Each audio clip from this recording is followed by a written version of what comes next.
Good morning बेटा, कैसे हैं आप सब। उम्मीद कर रहा हूं अच्छे होंगे, होने भी चाहिए। आज हम आपके लिए लाए हैं इकोनॉमिक्स। तो सीए फाउंडेशन इकोनॉमिक्स का पेपर 20 सितंबर 2024 को हुआ है, उस पेपर का सॉल्यूशन। इस बार क्या हुआ कि पेपर भी मिले हैं, तो उसका सॉल्यूशन हम आपके लिए लेकर आए हैं। तो ये रहा आपके सामने पेपर। तो पहला क्वेश्चन है 3 मेजर स्मार्टफोन। क्वेश्चन क्या कह रहा है? 3 major smartphone manufacture Alphatech, beta mobile and gamma gadgets dominate the smartphone market. यानी मार्केट को इन्होंने क्या कर रखा है? डोमिनेट कर रखा है। ऐसी these company are constant competition for market share and innovation. नए नए मार्केट शेयर को कैप्चर भी कर रखा है, नए नए इनोवेशन भी करती है। तो किस टाइप की मार्केट स्ट्रक्चर है? डोमिनेट, कुछ ही लोग हैं, जहां फ्यू सेलर्स होते हैं, बिग सेलर्स। तो ऐसी मार्केट को क्या बोलते हैं बेटा? ओलिगोपोली बोलते हैं। क्या बोलते हैं? ओलिगोपोली। ठीक है सर, ये तो हमारा आसान क्वेश्चन था। आगे बढ़ते हैं बेटा। अगला क्वेश्चन कह रहा मार्जिनल रेवेन्यू 1 यूनिट की कितनी है बेटा? 10। सेकेंड यूनिट से कितनी आ गई? 5। थर्ड यूनिट से कितनी आ गई? 3। Then what is a TR? आपको टीआर बताना है। तो टीआर का फॉर्मूला क्या होता है बेटा? Sigma MR. एमआर को प्लस करते चले जाइए बेटा। 10 + 5 + 3 कितना हो गया? 18। कितना हो गया? 18। तो हमारा आंसर कितना हो गया? That is D. कोई दिक्कत नहीं सर। आगे चलते हैं बेटा। Question number 3। Which market covers wide area such as few adjacent cities, part of state और क्लस्टर ऑफ स्टेट। यानी विद इन स्टेट्स की बात कर रहा है। किसकी बात कर रहा है? Within states. तो ऐसी मार्केट को क्या बोलते हैं बेटा? Regional market. Within the state जो मार्केट्स होती हैं उन्हें क्या बोला जाता है? विद इन स्टेट्स वाली market. Okay sir. Then fourth question पर आते हैं। When should a competitive firm consider shut down operation? यानी शट डाउन कब होगा? शट डाउन कब होता है? जब आपका प्राइस एबीसी से नीचे चला जाता है। यानी AR is less than ABC कह लो, या ABC is greater than AR कह लो। AR माने प्राइस। तो हमारा आंसर क्या है बेटा? Answer number B. Okay sir. Fifth question पर आते हैं बेटा। फिफ्थ क्वेश्चन देखिएगा, क्या कह रहा है आपसे?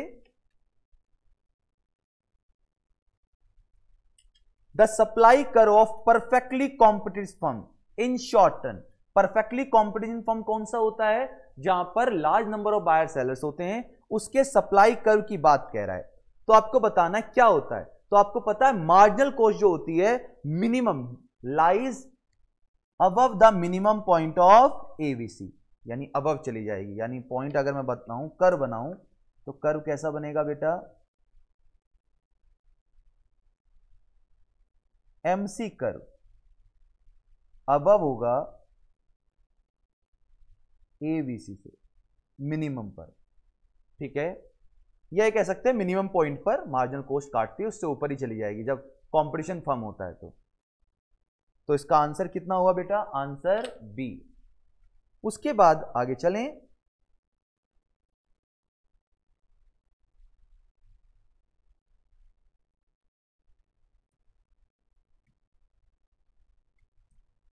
क्वेश्चन नंबर 6 बेटा पढ़िएगा। In case of demand decreasing and supply increasing. Demand तो क्या कर रही है? डिमांड डिक्रीज हो रही है और सप्लाई क्या हो रही है? बढ़ रही है। What is expected impact of equilibrium? Equilibrium पर क्या प्रभाव पड़ेगा? डिमांड कम है, सप्लाई ज्यादा है, आपका सामान बिक नहीं रहा, यानी माल आपके पास ज्यादा पड़ा हुआ है, तो इक्विलिब्रियम प्राइस जो होगा वो बढ़ेगा या घटेगा?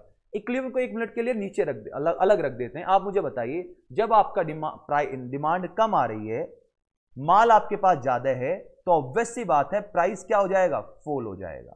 तो हमारा इक्विलिब्रियम प्राइस क्या हो जाएगा बेटा? फॉल हो जाएगा। Okay sir. आगे चलते हैं। 8th क्वेश्चन बेटा। Talcum powder market is example of which of the following market? Talcum powder यानी पाउडर की मार्केट है, कौन सी मार्केट को डिनोट करती है? पाउडर का बनाने वाली बहुत सारी कंपनी है, तो यहां कंपटीशन हो सकता है। लेकिन नहीं, कमी होंगी बेटा। तो इम्परफेक्ट, क्योंकि अलग है, ब्रांड की वैल्यू क्या आ रही है, अलग आ रही है। इम्परफेक्ट मतलब हेट्रोजीनियस है, हो सकता है बात बाकी बनाते हो, लेकिन ये प्रोडक्ट का नाम चला जाएगा तो हेट्रोजीनियस। हेट्रोजीनियस में कौन सी आ जाएगी बेटा, इम्परफेक्ट ओलिगोपोली। एक जैसा होता तो परफेक्ट ओलिगोपोली, यानी ये ओलिगोपोली मार्केट है, ओलिगोपोली मार्केट, लेकिन ओलिगोपोली में भी डिफरेंशिएट प्रोडक्ट है। टेलकम, थोड़ा सा बच्चा यहां कंफ्यूज हुआ है। 9th,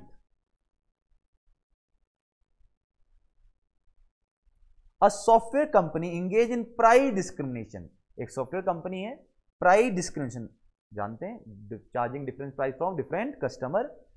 the company identify different market segments and charge different price based on precise differences of willingness to pay. आदमी कितना देना चाहता है उसके बेस पर उन्होंने प्राइस रख रखे हैं। तो this is a possible under which situation, किसके ऊपर ये डिपेंड रहेगा, कहां देखने को मिलेगा, प्राइस डिस्क्रिमिनेशन मिलता ही कहां है बेटा, मोनोपोली। ये तो बहुत ही आसान क्वेश्चन था जी सर। आगे चलते हैं question number 10। What happen to the equilibrium price when there is decrease in supply with no change in demand. यानी सप्लाई तो कम हो रही है लेकिन डिमांड पे कोई फर्क नहीं पड़ रहा। सप्लाई तो क्या हो रही है, चेंज हो रही है, पर डिमांड में कोई फर्क नहीं पड़ रहा। तो हमारे इक्विलिब्रियम पे क्या होगा, ऑब्वियस सप्लाई कम है यानी शॉर्टेज है, सप्लाई क्या है, कम है, शॉर्टेज। तो क्या हो जाएगा, इक्विलिब्रियम प्राइस हमारा बढ़ जाएगा। प्राइस क्या हो जाएगा बेटे, बढ़ जाएगा। ओके सर, ये 10 क्वेश्चन आई होप आपको समझ में आए होंगे। नेक्स्ट चलते हैं बेटा 11th क्वेश्चन पर।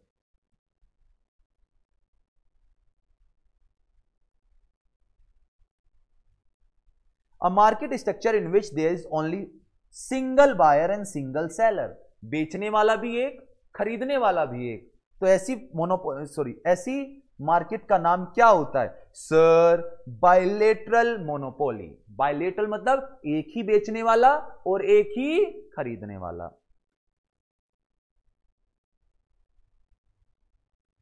Monopolistic competition is characterised by. Monopolistic competition में आपको क्या देखने को मिलता है, इसके फीचर बता सकता है कोई बच्चा। मोनोपोलिस्टिक मार्केट वो मार्केट होती है जहां large number of buyer seller selling heterogeneous या प्रोडक्ट डिफरेंशिएशन होता है उनके प्रोडक्ट में। तो क्या आएगा बेटा, मैनी सेलर्स सेलिंग डिफरेंशिएट मतलब हेट्रोजीनियस। कौन से प्रोडक्ट बेटा, हेट्रोजीनियस। तो answer is B. Okay sir, 13th question पर आते हैं बेटा। Condition of consumer equilibrium.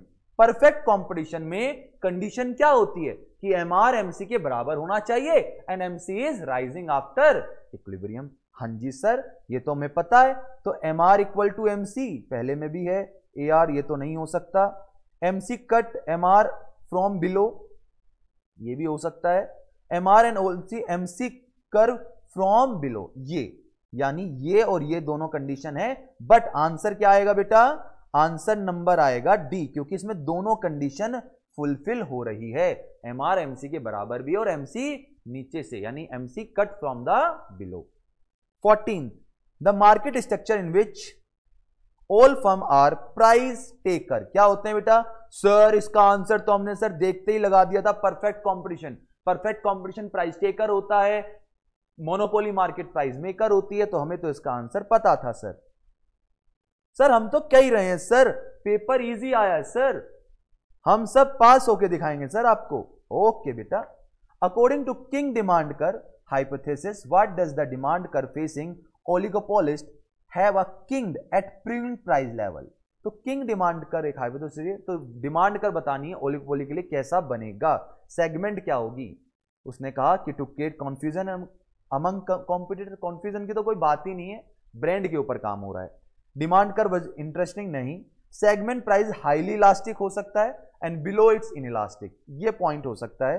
तो 15th का answer is C.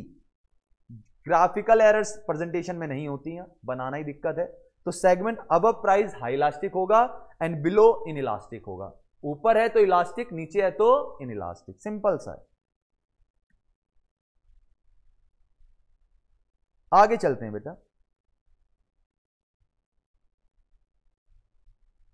Question number 16, the GDP deflator of country is 40 and in the year is इतने, what is the inflation rate. आपको बताना है इन्फ्लेशन रेट कितना हुआ है। तो कोई बच्चा मुझे इन्फ्लेशन रेट बता देगा, इनका डिफरेंस बताओ पहले तो। 157.33 माइनस 140.75, डिफरेंस पता लगाओ। बताओ बेटा कितना, 13 में से 5 गए 8, 12 में से 7 गए 5, देन 6 एंड 1, इतना डिफरेंस आया। तो 16.58 डिवाइडेड बाय 140.75 इंटू 100, आपका इन्फ्लेशन रेट निकल जाएगा। निकाल लेते हैं एक बार, कैलकुलेटर का इस्तेमाल कर लेते हैं। सर कैलकुलेटर, हाँ बेटा हाँ, कैलकुलेटर की तो जरूरत पड़ेगी क्योंकि मैथ्स हमारी खराब है। तो बेटा इसका आंसर आया 11.78। 77 आ रहा है, राउंड फिगर कर सकते हैं। 779 आ रहा है तो राउंड फिगर करके कितना आ गया, आंसर नंबर 6। ओके सर, ये भी आसान था सर। ओके चलिए बेटा 17th question, if GDP of market price is 6700 and depreciation 530, then what is NDP at MP. Golden rule लगा लीजिए बेटा, एनडीपी एट एमपी आपसे पूछ रहा है, जीडीपी एट एमपी आपको दे रखा है। ग्रोस से नेट पर जाते हैं तो माइनस डेप कर देते हैं। तो 6700 माइनस 530 इज इक्वल टू, बोलो बेटा बोलो कितना आएगा, 6170। तो 17th बेटा कितना आ गया, आंसर नंबर बी। बहुत आसान पेपर बेटा, आगे चलते हैं 18 पर आइए। Suppose the consumption of economy they रखा है आपको,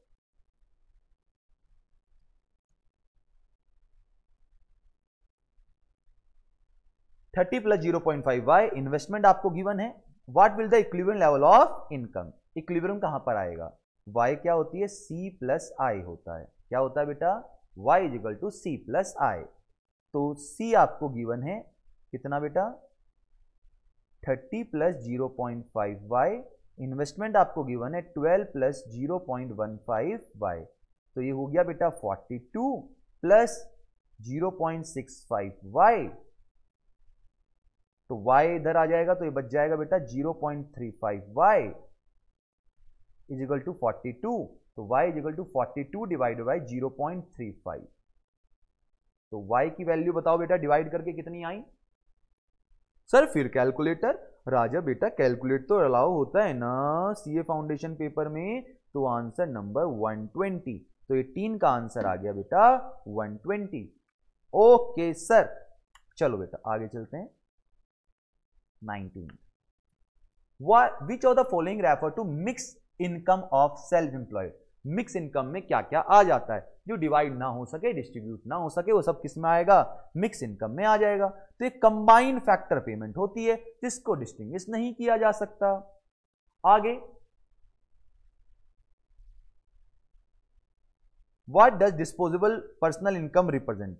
डीपीआई क्या रिप्रेजेंट करती है बेटा, डिस्पोजल इनकम मतलब जो खर्च करने वाली इनकम है, आपके हाथ में जो इनकम आई खर्च होने के बाद, जो बंदा इंडिविजुअल के हाथ में आती है आफ्टर कंजप्शन और सेविंग, यानी जो खर्च में इस्तेमाल होगी, डिस्पोजल उसे बोल रहे हैं, और सेविंग के बाद जो आपके हाथ में आती है। कंजप्शन करने के लिए ऑब्वियसली बात ऐसा कह सकते हैं, कंजप्शन के लिए जो इनकम आती है। 21, the ratio between nominal GDP and real GDP is known as. Nominal और रियल जीडीपी के रेशियो को क्या बोलते हैं। सर इसे तो जीडीपी डिफ्लेटर बोलते हैं। नो, कंफ्यूज हो गए बेटा, ऑप्शन ही नहीं है। क्या बोलेंगे इसे, जीडीपी डिफ्लेटर। क्या बोलेंगे सर, जीएनपी क्यों नहीं बोल सकते बेटा, जीडीपी की बात कर रहे हैं। सर आपने बोला था प्राइस इंडेक्स, नालायक, डिफ्लेटर का ही दूसरा नाम प्राइस इंडेक्स होता है। ओके सर, तो कितना आंसर आया बेटा, आंसर हो गया इसका बी। इसका भी बी था, ठीक।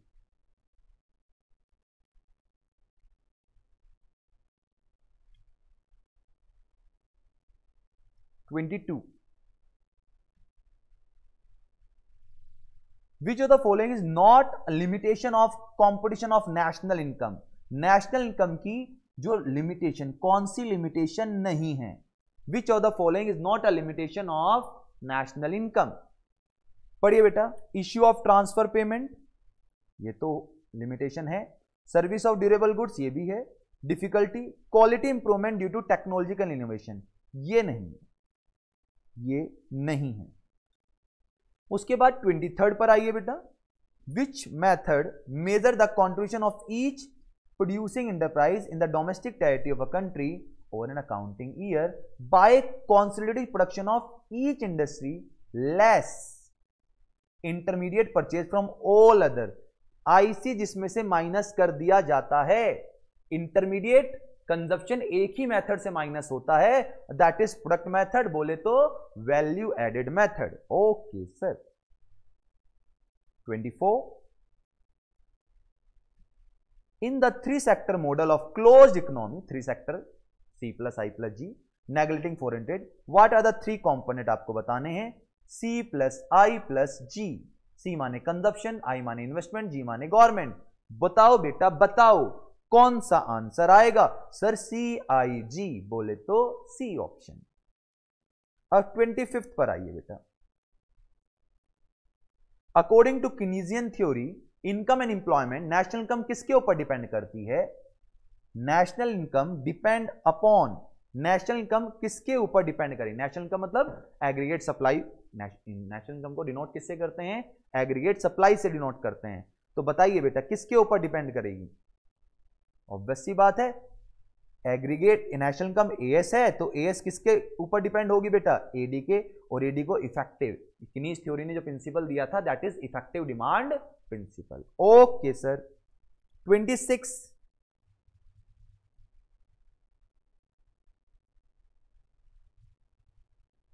What are the phase of including circular flow?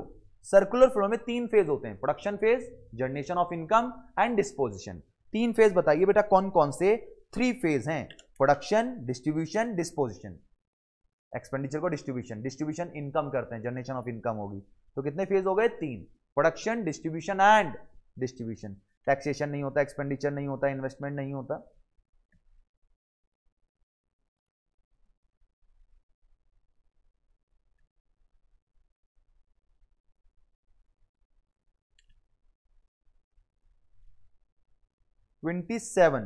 The state level estimates are typical prepared by state income units of respective state। state level estimate करता है states की इनकम को। which organization? इसके लिए स्टेट के लिए क्या था बेटा? DES। स्टेट्स के लिए क्या था? DES। which of the what will be the total income if the value of APC is 0.5, total consumption is 900। तो आपसे इनकम पूछा है, क्या पूछा है बेटा? इनकम पूछा है। अगर कंजप्शन आपने 0.5 है और टोटल कंजप्शन कितना है, तो एपीसी का फॉर्मूला क्या होता है? C/Y। एपीसी कितना? 0.45, कंजप्शन कितना? 900, तो Y = 900 divide by 0.5। Sir calculator की जरूरत पड़ेगी इसमें भी? मुझे तो पड़ेगी, वैसे 2000 इसका आंसर आ रहा है, काटा पीटी करके लो, कैलकुलेटर की आवश्यकता ना पड़े। कितना आ जाएगा बेटा? 2000। तो ऑप्शन नंबर बी। 29 जीएनपी वगैरह दे दिया आपको, आपसे पूछा है जीडीपी पूछा है, सॉरी जीडीपी एट एमपी पूछा है, जीएनपी एट एमपी दे रखा है। तो जीडीपी एट एमपी पूछा है, जीएनपी एट एमपी गिवन है, तो नेशनल से डोमेस्टिक पर जाते हैं। नेशनल से डोमेस्टिक पर जाएंगे तो क्या करेंगे बेटा? -n FIFA. तो बेटा 1100 - 200 = 900। तो हमारा आंसर कितना आ गया बेटा? सी। सर ये तो बहुत आसान है, मैं कहता ना था इकोनॉमिक्स से आसान कोई सब्जेक्ट ही नहीं है बेटा। आप मेरी बात नहीं मानते थे। चलिए, which of the not a formula, not a correct formula, NNP at MP का जो फॉर्मूला नहीं है। तो एनएनपी एट एमपी है, जीएनपी एट एमपी दे रखा है, तो ग्रोथ से नेट पर जाएंगे तो माइनस डेप होगा, ये तो करेक्ट है, ये तो करेक्ट है। यहां पर जीडीपी डोमेस्टिक से नेशनल पर जाएंगे, ये भी सही है। डोमेस्टिक से नेशनल है, एमपी से एमपी, ग्रोथ से नेट, ये भी सही है, ये भी सही है बेटा। डोमेस्टिक से नेशनल जाना था तो यहां पर प्लस एन फीफा भी होना था, या एनएफआईए भी किसको कह सकते हैं, ये वाला, यानी 30th का आंसर है डी। रॉन्ग पूछा था आपसे, कौन सा फॉर्मूला सही नहीं है, कौन सा फॉर्मूला सही नहीं है, ये आपसे पूछा था। तो ये हमारे 30 क्वेश्चन हो गए बेटा। आगे बढ़ते हैं।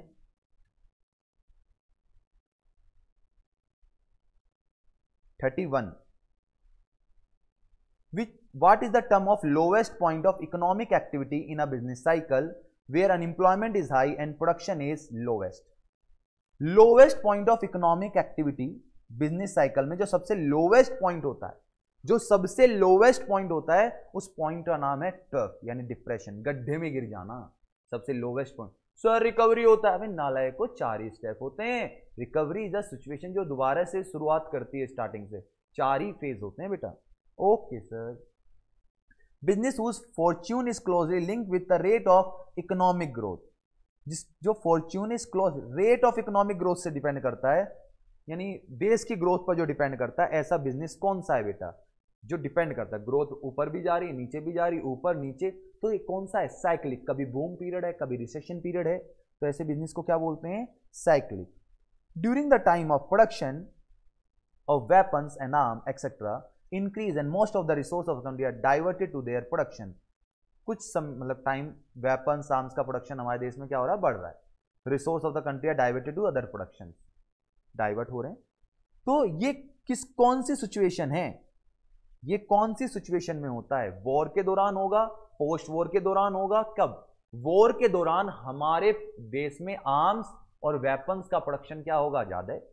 उसके बाद तो जब पोस्ट वॉर होती है तो उसके बाद तो रिकंस्ट्रक्शन स्टार्ट होता है। तो answer is C. In recovery phase, अगला है, in recovery phase of business cycle the process of reversal is initial felt in the, reversal process कौन से मार्केट में फेज, रिकवरी फेज में of business cycle, the process of reversal is initially felt in, कौन सी market में आपको देखना पड़ेगा बेटा, जनरली लेबर मार्केट में। रिवर्सल क्या होता है, क्योंकि नौकरी से निकालना, नौकरी पे लगना, एम्प्लॉयमेंट बढ़ना, एम्प्लॉयमेंट घटना, किससे डिनोट कर रहा है, लेबर से। 35, Sarah is considering purchasing a used car for a private seller and name John। सारा ने परचेज करी used car from private seller, नाम क्या था, जॉन से खरीदी। John claim that car is excellent condition है and never been in accident, accident नहीं हुआ। However John is aware about the car and significant damage in the past due to accident. John इसके बारे में जानता था, लेकिन उसने बताया सर ये लो का क्वेश्चन तो नहीं है, नहीं बेटा, but he repaired it without disclosing the information, उसने इंफॉर्मेशन को, यानी एक बंदे को नॉलेज ज्यादा थी, जो गाड़ी बेच रहा है उसे नॉलेज ज्यादा है, तो ऐसी सिचुएशन कहां देखने को मिलती है बेटा, based on the case what concept of economic does scenario, ये कॉन्सेप्ट था लेमन वाला, याद करो एक कार का एग्जांपल दिया था, कार वाला, बेचने वाला कार के बारे में नॉलेज ज्यादा रखता होगा रादर देन खरीदने वाला, तो लेमन की प्रॉब्लम यहां पर आई, लेमन का केस लो था, ये लेमन नाम दे दिया गया था केस लो को। 36, when there is fall in the level of investment and employment, producer do not instantly recognize the pulse of economy, what does indicate this situation, यानी investment, employment, producer not instantly recognise नहीं हो पा रही, pulse नहीं पकड़ पा रहे, जो लेवल है वो घटता जा रहा है, fall in the level of investment, employment, producer, तो मतलब पल्स पकड़ी नहीं जा रही है, तो कौन सा सिचुएशन होती है, बिजनेस साइकिल का क्वेश्चन है, ये कौन सी सिचुएशन है बेटा, कहां देखने को मिलेगा, जब पता ही नहीं लग रहा कुछ क्या हो रहा है, तो यानी इन्वेस्टमेंट, एम्प्लॉयमेंट कब होगी, जब कॉन्ट्रैक्शन करना होगा, यानी डिमांड क्या आ रही होगी, कम आ रही होगी, डिमांड कम आना मतलब कॉन्ट्रैक्शन।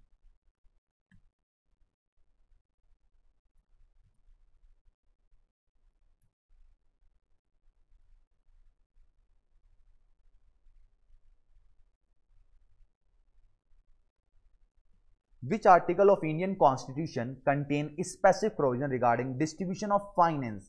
फाइनेंस का डिस्ट्रीब्यूशन कौन से आर्टिकल में लिखा हुआ है, आर्टिकल 268 टू 281, पूरा टेबल बना हुआ है, ठीक है, टेबल नोट्स में लिखवाया था हमने आपको, 268 से लेकर 281 तक फाइनेंस के डिस्ट्रीब्यूशन के बारे में बात करी जाती है। 38 पर आइए बेटा, रिचर्ड मुग्रेस इंट्रोड्यूस थ्री ब्रांच थी, कौन कौन सी थी? Resource allocation, redistribution and price stability, जिसको इकोनॉमिक स्टेबिलिटी आप कहते हैं। तो कौन कहां है? रिसोर्स एलोकेशंस, इनकम जनरेशन तो नहीं है, इनकम रिडिस्ट्रीब्यूशन है, और मैक्रो इकोनॉमिक स्टेबलाइजेशन। तो आंसर नंबर बी, सी में ऐसा कुछ है नहीं, तीन थे बस उसमें, resource allocation, redistribution and economic stability लाना। एंड 39 पर आइए, under which supreme court verdict to the union state legislatures have equal powers to make the GST बनाने के लिए इक्वल पावर होनी चाहिए। ये वर्डिक्ट कब आई थी? स्टडी मटेरियल का क्वेश्चन है भाई, कराया हुआ क्वेश्चन है, तो मुझे बताइए कब आई थी? ये आई थी बेटा मई 2022 वर्डिक्ट थी, मई 2022 2022 में ये वर्डिक्ट आई थी। और कब आई थी? मई में आई थी। ओके सर, आगे आइए, under institutional responsibility of public depth management, external depth को कौन देखता है? बाहर वाले डेप्थ को कौन देखता है भाई साहब? मिनिस्ट्री ऑफ फाइनेंस देखता है। एक्सटर्नल वाले डेप्थ को कौन देखेगा? Ministry of finance. Okay sir. 41 पर, if primary deficit is this, net interest liability of a country is this, then what is the fiscal deficit? FD का फॉर्मूला आपसे पूछ रहा है, तो एफडी का फॉर्मूला मुझे कौन बताएगा? जल्दी से बताइए एफडी का फॉर्मूला। एफडी आपसे पूछ रहा है, मुझे बताइए एफडी का फॉर्मूला हो जाता है पीडी प्लस आईपी। नहीं सर, पीडी का फॉर्मूला होता है एफडी माइनस आईपी। नालायको, आईपी इधर जाके प्लस ही तो हो जाएगा, तो यहां पे वैल्यू रखो 20,500 प्लस 3,500, तो आंसर हो गया 24,000। हमारा आंसर आ गया 24,000। यस सर, चलिए आगे।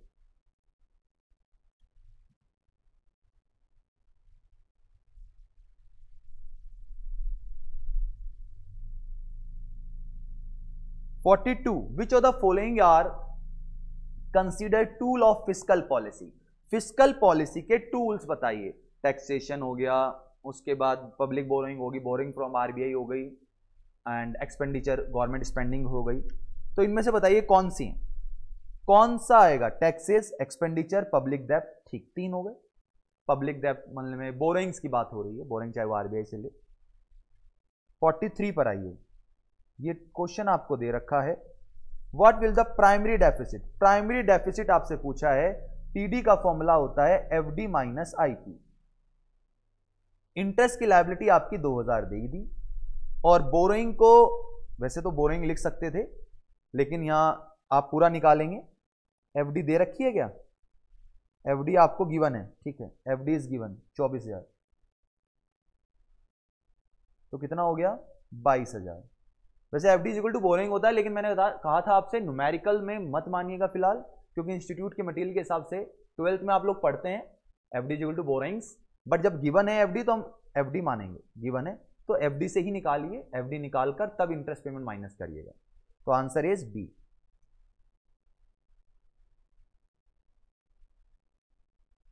All revenue received, loan raised and all money received by government in repayment of loans are credited to। जितना भी रेवेन्यू रिसीव हुआ, लोन रेज किया गया, मनी रिसीव्ड हुआ गवर्नमेंट का, वो क्रेडिटेड कौन से फंड में होगा? तीन फंड होते हैं, तो कौन से फंड में पैसा होगा? इसे बोलते हैं कॉन्सोलिडेटेड फंड। कौन मतलब इकट्ठा वाला जो फंड्स होता है एक साथ। इससे पैसा निकालने के लिए परमिशन भी चाहिएगी, कंटीजेंसी से निकालने के लिए परमिशन इमरजेंसी में निकाला जा सकता है। 45 पर आइए, What action can be taken during inflation? इन देश में इन्फ्लेशन चल रहा है, तो क्या करा जाए कि इन्फ्लेशन कंट्रोल हो जाए? ओके सर, क्या सब्सिडी दी जाए, टैक्स घटा दिया जाए? हाँ, ऐसा हो सकता है।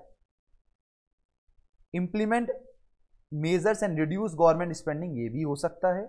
लेवी न्यू टैक्सेस, ये तो नहीं हो सकता। इंक्रीज गवर्नमेंट बोरोइंग्स, नहीं। अच्छा, ये नहीं हो सकता, फर्स्ट वाला नहीं हो सकता बेटा, सब्सिडी देकर तो इन्फ्लेशन और बढ़ जाएगा, ये नहीं हो सकता। तो सिर्फ एक ही है, दैट इज बी, एक ही है, ए हो ही नहीं सकता, माय मिस्टेक। यहां तक किसी बच्चे को कोई दिक्कत नहीं? सर कोई भी दिक्कत हमें नहीं है। चलिए,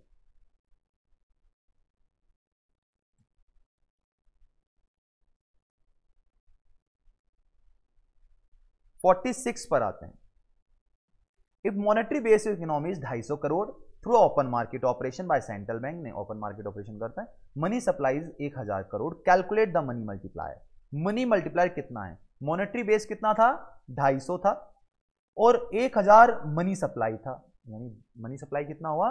1000। तो आपको बताना है कितना हो, तो भाई साहब money supply divide by monetary base, तो 1000 डिवाइड बाय 250 यानी कितना बेटा? मनी मल्टीप्लायर आ गया हमारा 4। Okay sir. If reserve ratio कितनी दे रखी है? 0.10, increase the reserve ratio by, reserve बढ़ गया, सॉरी रिजर्व बढ़ गया 1000, what will the change in money supply? Money supply में कितना चेंज आया आपको बताना है, what will be the change of money. तो बेटा कितना है ये? 10, मतलब कायदे में कितना हो गया? 1000 का रिजर्व था, रिजर्व रेशियो कितनी है? 0.10, तो 2 जीरो लग गई, तो आंसर इज 10,000। या सिंपल कर सकते थे 10 टाइम्स, ये कितना है? दैट इज 10 टाइम्स, तो 1000 का 10 टाइम्स कितना होगा? 10,000। सिंपल, ज्यादा दिमाग लगाना ही नहीं भाई साहब, इको का पेपर आसान आता है, बताया था मैंने आपसे। Note a function of money, money का कौन सा फंक्शन नहीं है?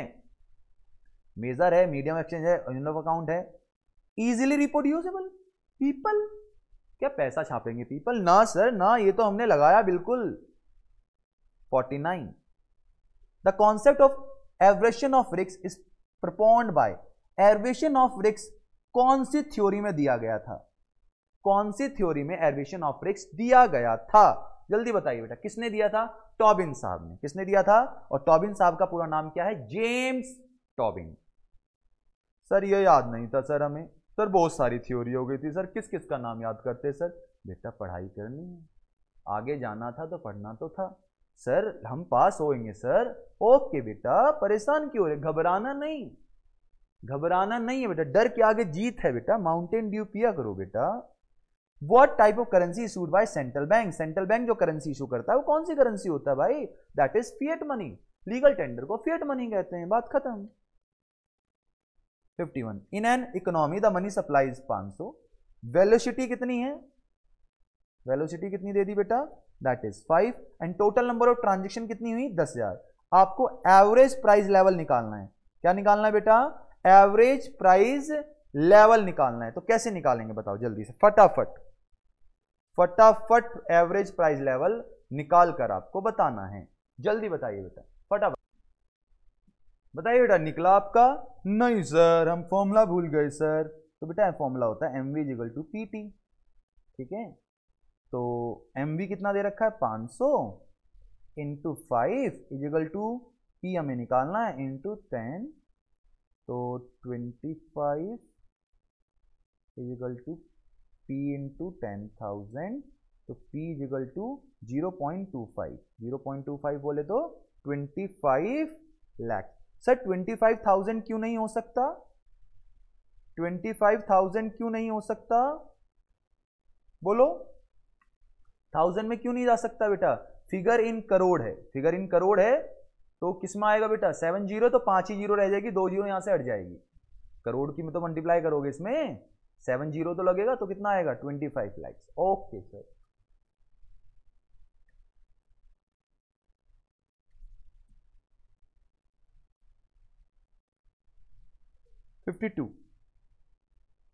What does RBI publish every 6 month? हर 6 महीने में RBI क्या पब्लिश करता है? प्रोवाइडिंग एक्सप्लेनेशन, जो इन्फ्लेशन फोरकास्ट की, तो इसे बोलते हैं monetary policy report. Monetary policy जो उसने बनाई उसकी रिपोर्ट पेश करता है हर 6 महीने में। 53 बताइए बेटा। Reverse repo rate link with repo rate in the following way. Reverse repo rate के साथ कैसे लिंक करता है भाई? लिंक का सिंपल रिलेशन इनका क्या है? रिवर्स रेपो रेट -1, या कह सकते हैं क्योंकि repo rate is equal to reverse repo rate +1 होता है, तो रिवर्स रेपो रेट क्या हो जाएगा? -1 हो जाएगा। Okay sir. 54 पर आइए। Real money refers to, real money refers to, real money किसको कहते हैं भाई साहब? रियल मनी किसको कहते हैं? नेशनल इनकम तो नहीं कहते, डिमांड को नहीं कहते, जीएनवी नहीं, nominal money divided by price level, तो option number D. Okay sir. As of 1 Feb 2021 regional trade agreement कितने हैं भाई साहब? रीजनल एग्रीमेंट ट्रेड कितने हैं? 339। कितने हैं बेटा? 339 रीजनल ट्रेड्स हैं। 357 आइए बेटा 57। What does the principle of absolute advantage refer to? Study material का क्वेश्चन है बेटा। एडवांटेज बताना है आपको, एडवांटेज ऑफ एब्सोल्यूट, मतलब प्रिंसिपल एब्सोल्यूट ऑफ एडवांटेज बताना है आपको, क्या होता है इसमें, जल्दी से बताइए। इसमें देखते हैं कितनी क्वांटिटी आप बना सकते हैं जो सेम अमाउंट की हैं। तो सेम अमाउंट, फ्यूअर रिसोर्स तो नहीं, सेम अमाउंट ऑफ रिसोर्स अपने कॉम्पिटिटर के हिसाब से जो सेम रिसोर्स में आप एडवांटेज उठा सकते हैं। The North American free trade agreement is a trade agreement sign between North यानी नाफ्ता, नाफ्ता किसके बीच में एग्रीमेंट हुआ है भाई साहब? यूनाइटेड स्टेट एंड कनाडा और मैक्सिको, ये तीन में, United state, Canada and Mexico. Sir ये जीके क्यों पूछ रहा है सर? नालायको, ये सारी चीज आपके में है ट्रेड एग्रीमेंट में, पढ़ा क्यों नहीं आपने? सर पढ़ा तो था, भूल गए sir. Trips, trips stands for what do, मतलब ट्रिप्स की फुल फॉर्म आपको बतानी थी, जल्दी बताइए बेटा। ट्रिप्स की full form, trade related aspect of IPR, intellectual property rights. ठीक है सर। 60 पर आइए। Suppose the exchange rate between Indian and euro कितना है बेटा? 80 to 85, 80 से 85 हो गया, इसको आप क्या बोलेंगे? यानी 80 से परसेंट तो नहीं, 80 रुपए का यूरो था, अब कितने का हो गया? 85 का, तो हमारी करेंसी क्या हुई बेटा? डेप्रिशिएट। जो इंडियन करेंसी थी वो डेप्रिशिएट हुई है। क्या हुई है? Indian currency is depreciate. जब डॉलर के रेट या किसी भी फॉरेन करेंसी के रेट बढ़ते हैं तो हमारी करेंसी डेप्रिशिएट, और जब वो घटते हैं तो हमारी करेंसी एप्रिशिएट। सीधा सा लॉजिक था।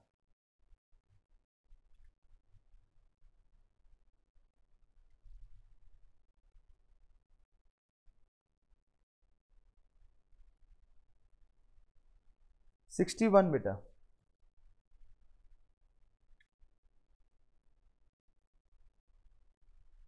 What is the main difference between FDI and portfolio? FDI और पोर्टफोलियो के बीच में अगर मैं मेन डिफरेंस आपसे पूछूं तो क्या डिफरेंस है? FDI में फिजिकल एसेट होते हैं या फाइनेंशियल, सिंपल सी बात है। एक में कंट्रोल आता है, एक में कंट्रोल नहीं आता। ये फिजिकल एसेट्स यानी एसेट्स के ओनरशिप, कंट्रोल दोनों आपके पास। फाइनेंशियल एसेट्स का आपका कंट्रोल तो नहीं होता, ओनरशिप आ जाती है। तो क्या हो गया? पहला ही सही है। 62 पर आइए बेटा। 62, foreign corporation invest in India to benefit from the country, particularly invest in privileges such as tax break, complimentary, lower salary. This type of investment is example of, यानी विदेशी कॉर्पोरेशन बेनिफिट करना चाह रही है इंडिया के particular investment, कुछ investment कर कर, तो जनरली क्या कर लें? जॉइंट वेंचर कर लें। जॉइंट वेंचर कर कर उनको फायदा पहुंच सकता है। अच्छा, टैक्स ब्रेक भी चाह रही है, सॉरी बेटा, इसका आंसर एफडीआई आएगा। माय मिस्टेक, एफडीआई आएगा। फॉरेन डायरेक्ट ही बोला जाए, कॉर्पोरेशन बेनिफिट उठा रही है, एफडीआई है। FDI is the correct answer, my mistake, sorry. 63 पर आइए। A tariff which is WTO bind itself which legal commitment not raise tariff, उससे ऊपर नहीं जा सकता। WTO के मेंबर्स को बाउंड कर रखा है, उससे ज्यादा नहीं जा सकता। एक कमिटमेंट कर रखा है, इससे ज्यादा टैक्स आप नहीं ले सकते, that is bound tariff. Simple सा इसका आंसर था, that is bound. Which type of following is covered under technical barriers of TBT? TBT के टेक्निकल्स बैरियर्स किसके ऊपर लगते हैं? फूड्स के ऊपर भी, TBT दोनों के ऊपर है, foods as well as non food items. तो answer is D.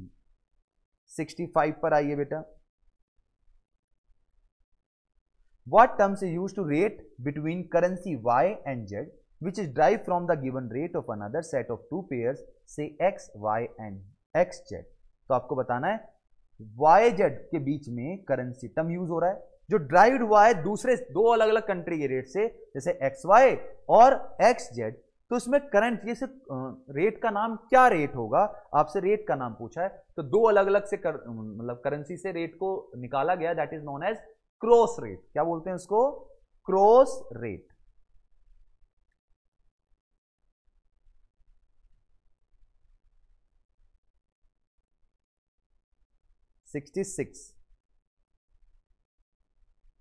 Which of the following feature of green revolution? Green revolution Indian economy का क्वेश्चन है बेटा।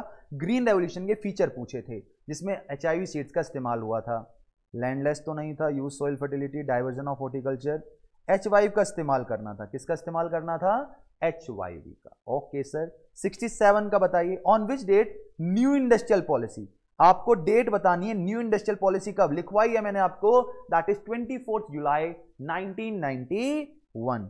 Okay sir. 68 देखिए बेटा, on which date was the apex policy planning commission replace, planning commission ने को replace कर दिया गया नीति आयोग द्वारा, नीति आयोग ने रिप्लेस कर दिया था इसको 1 जनवरी 2015 में। कब कर दिया था बेटा? 1 जनवरी 2015। 12th प्लान, फाइनल प्लान जो प्लानिंग कमीशन का चल रहा था, ये आ गई थी मोदी गवर्नमेंट के द्वारा। 69 पर आइए बेटा, which government scheme support and promote organic farming? Organic farming को कौन सपोर्ट कर रहा है? परंपरागत मतलब पुरानी परंपरा को लेकर वापसी आना, तो इसके लिए क्या थी बेटा? PKY, कृषि विकास योजना, परंपरागत कृषि विकास योजना। Okay sir. 70 पर आइए, 70 बेटा, which initiative aim to empowered my MSME? MSME को जो क्या एम, उद्देश्य क्या है MSME का, कि हमारे देश में MSME सेटअप हो, MSME का रजिस्ट्रेशन हो, एंटरप्राइज बने, इसका मेन टारगेट क्या है? 70th क्वेश्चन आपसे पूछ रहा है, MSME का एम, सीधा क्वेश्चन, इंडियन इकोनॉमी का सीधा क्वेश्चन। तो आप देख रहे हैं कि क्वेश्चन ना लगभग चैप्टर्स के एक साथ ही आए हैं। तो इसका मेन उद्देश्य क्या था? 70, उद्यमी भारत, क्या बनाना? उद्यमी भारत, उद्योग बढ़े हमारे देश में। 71, transportation and storage, real estate service, public administration and education are the activity in India which are covered by, ये ट्रांसपोर्टेशन, ये सीधा आंसर क्या भाई साहब? Tertiary sector. कहां पर आएंगे ये? टर्सी सेक्टर्स में सर्विसेज दे रहे हैं।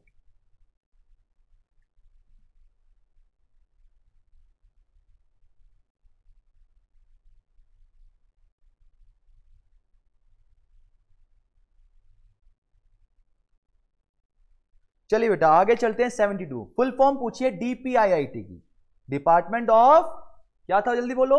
डिपार्टमेंट ऑफ प्रमोशन ऑफ किस चीज का? किस चीज का प्रमोशन? जो इंटरनली करता था, एक्सटर्नली कौन देखता था? वर्ल्ड बैंक देखता, लेकिन इंटरनली कौन देखता है? जल्दी बताइए बेटा।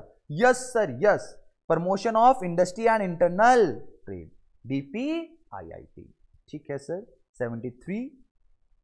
73 पर आइए बेटा, which following note a term methanol economy programme? जो मिथेनॉल इकोनॉमी का एम नहीं था, जो मिथेनॉल इकोनॉमी का एम नहीं था, कन्वर्टिंग था, रिड्यूसिंग था, ऑयल इंपोर्ट था, इंडस्ट्रियल वेस्ट को मिथेनॉल में कन्वर्ट करना नहीं था, ये एम नहीं है।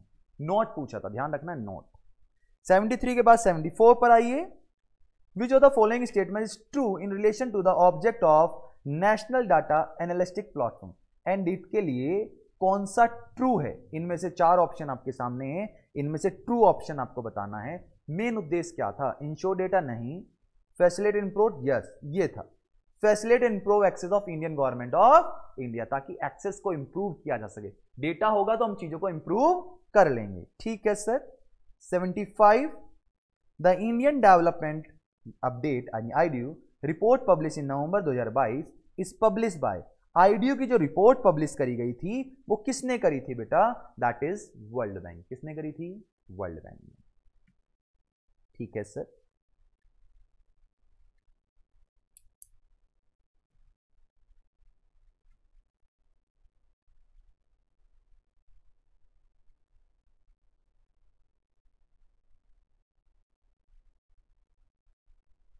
सरहार रन लेमिनेट स्टॉल, नींबू पानी का स्टॉल लगाती हैं। Decision making to process involve assessing the demand for a lemon, ताकि उनकी डिमांड बढ़े, प्राइसिंग स्ट्रेटेजी, मैक्सिमम प्रॉफिट वगैरह। Limited scope of her small business, which level of economy does Sara lemonade stall represent, कौन सी economy इसको represent कर रही है? छोटी इकोनॉमी, स्मॉल बोल दिया, स्मॉल जनरली कहाँ आएगी? छोटी बहन इकोनॉमिक्स की, माइक्रो इकोनॉमिक्स। उसके बाद विच इकोनॉमी द मैट, अगला क्वेश्चन है बेटा 77, in which economy the metal means of production that is factories, capital, mines etcetera owned whole or community represent by the state, यानी पूरी कंट्री रिप्रेजेंट कर रही है, पूरी कंट्री क्या कर रही है? रिप्रेजेंट। तो गवर्नमेंट का कंट्रोल होता है इन चीजों पर, किसका कंट्रोल होता है? गवर्नमेंट का। तो ऐसी इकोनॉमी को क्या बोलते हैं बेटा? ऐसी इकोनॉमी को क्या बोलते हैं? Socialist economy. कौन सी इकोनॉमी? जहां गवर्नमेंट, क्योंकि स्टेट की बात करी, किसकी बात करी? स्टेट। और स्टेट कहां पर कौन सी इकोनॉमी आता है बेटा? Generally control, owned by whole, पूरा का पूरा स्टेट में। 78, which of the following related to total arrangement for production and distribution of goods and services, जो रिलेट टोटल अरेंजमेंट करती है कि देश में गुड्स कितना बनेगा, डिस्ट्रीब्यूशन कितना होगा, सर्विसेज कितनी होगी, इन सबको देखने वाला कौन है भाई साहब? Economic system. क्या कौन देखता है? इकोनॉमिक सिस्टम, यानी इकोनॉमी।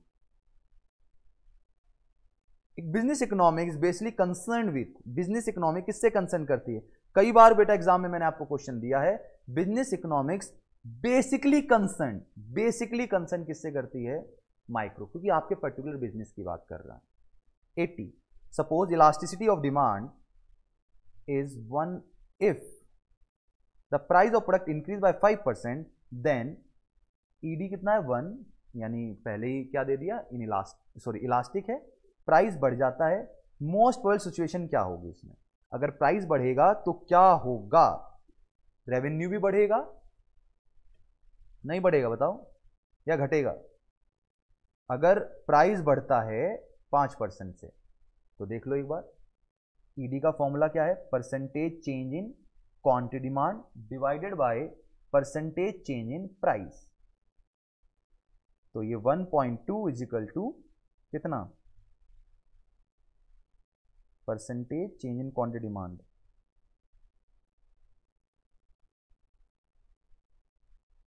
अपॉन 5, तो ये माइनस में है, तो ये आ जाएगा बेटा 6, तो 6% माइनस में आ रहा है, यानी घट जाएगी। डिमांड आपकी क्या होगी? घटेगी। डिमांड घटेगी तो रेवेन्यू घटेगा, रेवेन्यू घटेगा तो प्रॉफिट भी घट जाएगा। तो 80 का आंसर कितना आ गया? बी आ गया।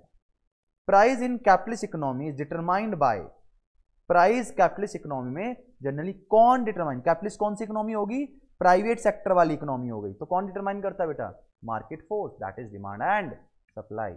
ओके सर आपने तो 48 मिनट्स में 80 क्वेश्चन कर दिए, हमसे तो नहीं हो पाए थे। नहीं बेटा, हो गए होंगे, आने वाले क्वेश्चन आपको 1 घंटे में हो गए होंगे, बाकी में दिक्कतें आती हैं। With the respect of properties of IC, which of the following statement is false?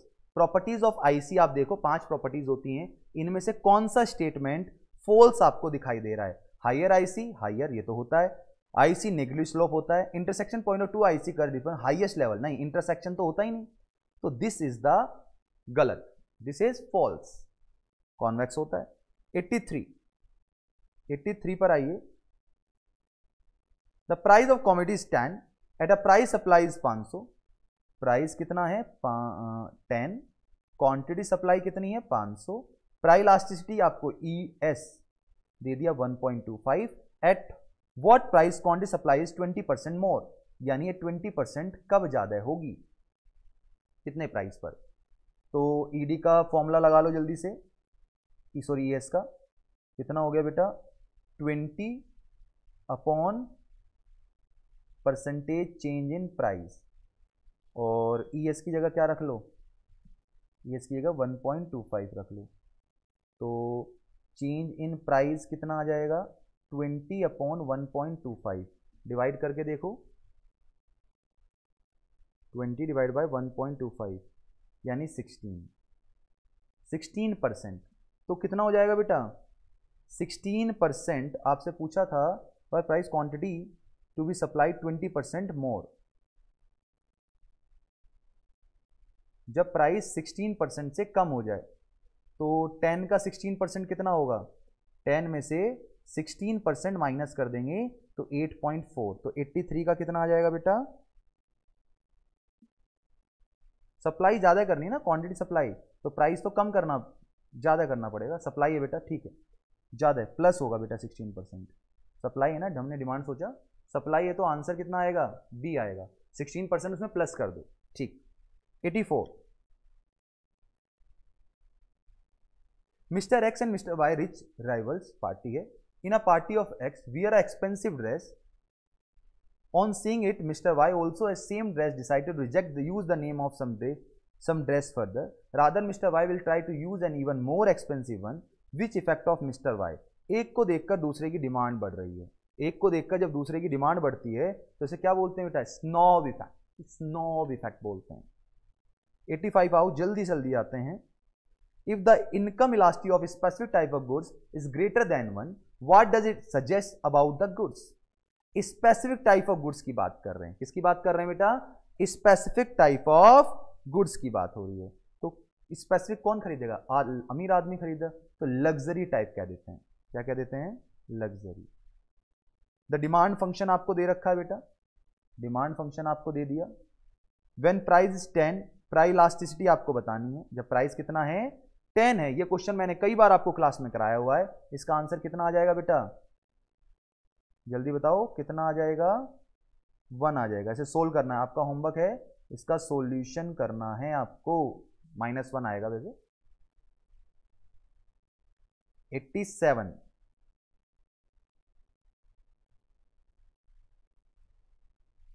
पर आइए। Which tool does ordinal utility approach analysis consumer behavior and based on consumer preference? Ordinal utility does the approach to analyze consumer behavior, consumer preference के ऊपर कौन सी चीज ली जाएगी बेटा, obvious सी बात है कंज्यूमर। ऑर्डिनल अप्रोच कहां पर है, आईसी में। कार्डिनल अप्रोच कहां है, यूटिलिटी में। आगे आइए 88, 1 kg ऑफ टी 50 रुपए की, at the price of 10 kg of T is demanded, at this 10 kg of demand करते हैं। जब प्राइस 50 रुपए है तो यूनिट आप कितनी खरीदते हैं, क्वांटिटी डिमांड करते हैं 10 का।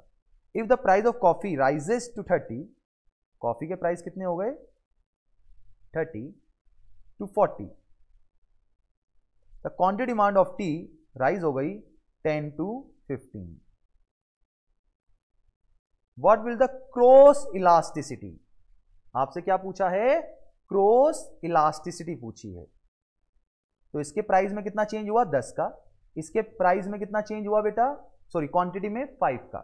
तो पहला वाला प्राइस कितना हो गया, प्राइस ऑफ एक्स ले लेते हैं 30, क्वांटिटी ऑफ वाई 10, क्वांटिटी में कितना चेंज हुआ 5 का, प्राइस में कितना चेंज हुआ, सॉरी क्वांटिटी में 10 का।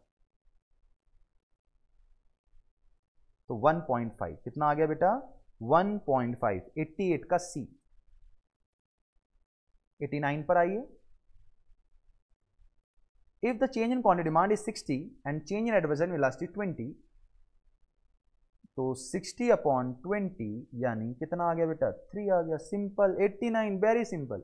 90 पर आइए बेटा। At the higher level of output average total cost and average variable cost come closer, यानी एटीसी एंड एवीसी कब क्लोज आएंगी, क्लोजर कब होता जाएगा, जब एवरेज फिक्स कॉस्ट जो है रिलेटिवली क्या होती चली जाएंगी, कम होती चली जाएगी। जब एएफसी यानी एवरेज फिक्स कॉस्ट कम होती जाएगी तो उनका गैप भी क्या होता जाएगा, कम। तो average fix cost relative smaller होती जा रही है, क्या होती जा रही है, स्मॉलर, गैप कम होता चला जाएगा। 91 पर आइए। An increase in consumer surplus किसकी वजह से होता है, कंज्यूमर का सरप्लस कब बढ़ रहा होता है, जब प्राइस जनरली क्या होता है, कम। कंज्यूमर देना ही क्या चाहता है, कम, तो उसका सरप्लस क्या हो जाएगा, बढ़ जाएगा।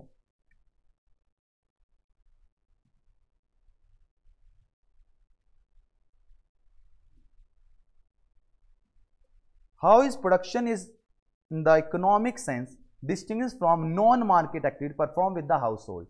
जो प्रोडक्शन है इकोनॉमिक सेंस का डिस्टिंग्विश कैसे करेंगे नॉन मार्केट इकोनॉमिक से। नॉन मार्केट इकोनॉमिक से कैसे होगा, जब exchange of goods, non market क्या हो रहा है, एक्सचेंज हो रहा है गुड्स का, यानी कितना एक्सचेंज मार्केट में हो रहा है, simple. 93 a firm produce 5 unit of output, average fix cost AFC units आपको दे दी 5, AFCs for production of 10 units of output, 10 unit, average cost कितनी है 7, average variable cost producing 10 units. आपसे क्या पूछा है 10 यूनिट्स का एवरेज पूछा है। क्या पूछा है average variable cost, average variable cost आपसे पूछा। जल्दी नहीं बोलिए बेटा। उसने कहा 5 यूनिट पर AFC 4 है और एवरेज कॉस्ट 10 यूनिट पर 7 पर यूनिट है तो 70 होगी बेटा, सॉरी माय मिस्टेक। तो मुझे बताओ एवरेज फिक्स कॉस्ट 4 है तो फिक्स कॉस्ट कितनी रही होगी 20 रही होगी। कितनी रही होगी 20, तो 5 4 जा 20, फिक्स कॉस्ट कितनी रही होगी 20, फिक्स कॉस्ट रही होगी 20 और एवरेज कॉस्ट कितनी आ गई 70, डिफरेंस आया 50 और डिवाइडेड बाय 10 यूनिट, तो आंसर कितना आ गया बेटा 5 आ गया। कितना आ गया 5।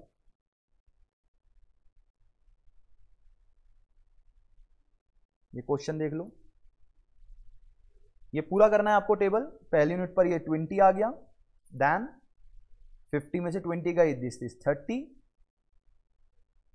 एंड एवरेज है तो 3 4 जा 120, 52 से 25, this is 30।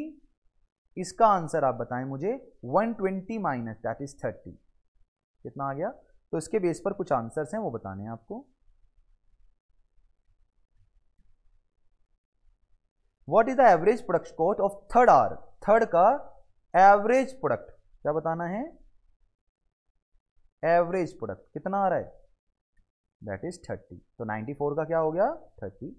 What is the marginal product of second hour, second का मार्जिनल भी कितना आ रहा है 30, तो कितना हो गया 80। और क्या पूछा बेटा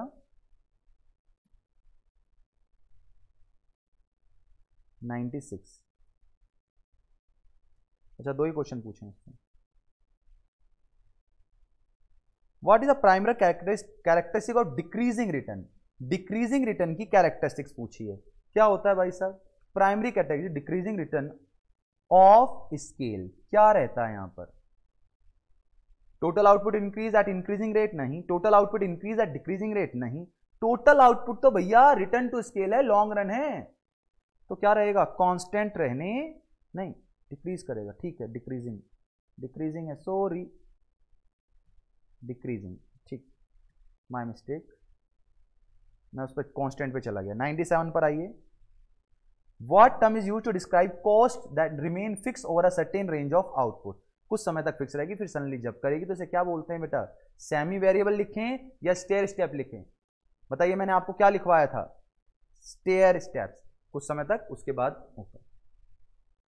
Which of the following expense included in the cost of production and terms and accounting cost, किसे अकाउंटिंग कॉस्ट कहा जाएगा, वेजेस पेड को अकाउंटिंग कॉस्ट, ठीक है, एक्सपेंडिचर रिसर्च एंड डेवलपमेंट ये भी हो जाएगा, expenditure on advertisement, common cost of general operation, question पूछा है cost of production and termed accounting cost, cost of production में कौन सा लगा बेटा वेजेस लगी, वर्कर लगा प्रोडक्शन करने में वर्कर तो वेजेस पेड।